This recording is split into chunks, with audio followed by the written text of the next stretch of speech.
গ্রামের পথ দিয়ে রতন ও তার ছেলে একটি গাধার সঙ্গে হাঁটছে। তাদের দুজনেরই মুখ গম্ভীর।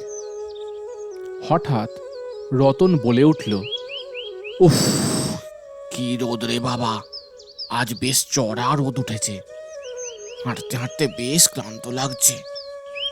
হ্যাঁ বাবা, যদি আমরা গাধার পিঠে চড়ে যাই তাহলে পথ সহজ হবে। তারা হঠাৎ দেখে সামনে দিয়ে এক গ্রামবাসী লোক এগিয়ে আসছে। সে একটু অবাক হয়ে তাকিয়ে থাকে। লোকটি বলে, কি আজব, গাধা থাকতেও তোমরা হাঁটছো, বোকামির আর শেষ নেই। অন্তত একজন গাধার পিঠে বসতে পারো তো।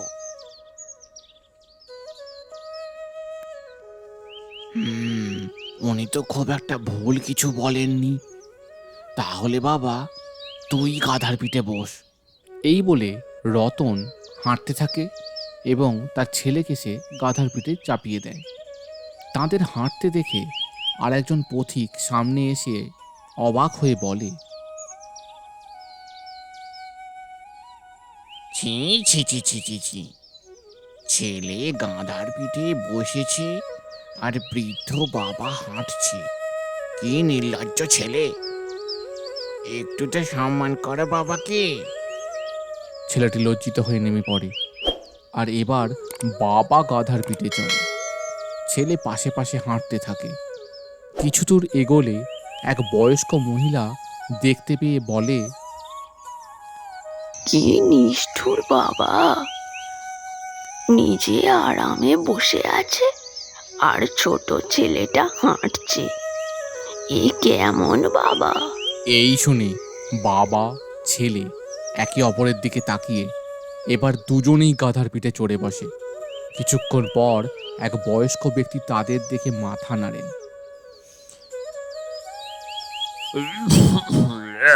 কি অবস্থা, আজকালকার সব ছেলে পুলেরা দেখো গো, গাধা তো এতবার সইতে পারছে না। তোমরা কি নিষ্ঠুর, প্রাণীটির কষ্টের কথা একটু তো ভাবো। বাবা ছেলে হতাশ হয়ে নেমে আসে। এবার তারা দুজনে মিলে গাধাকে কাঁধে তুলে নেয়। রাস্তার সবাই হেসে ফেলে, কেউ কেউ হাততালি দেয়। এ মা, এবার তো তোমরা নিজেরাই গাধা হয়ে গেলে।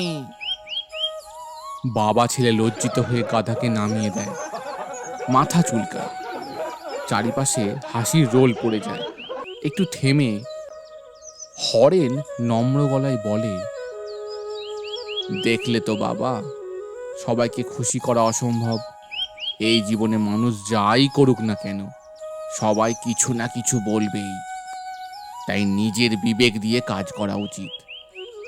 হরেনের ছেলে মাথা নেড়ে সম্মতি জানায়। বাবা ছেলের কাঁধে হাত রাখে। তারা আবার হাঁটতে শুরু করে। এবার তারা নিজেদের বিবেকের কথা শুনেই হাঁটতে থাকে।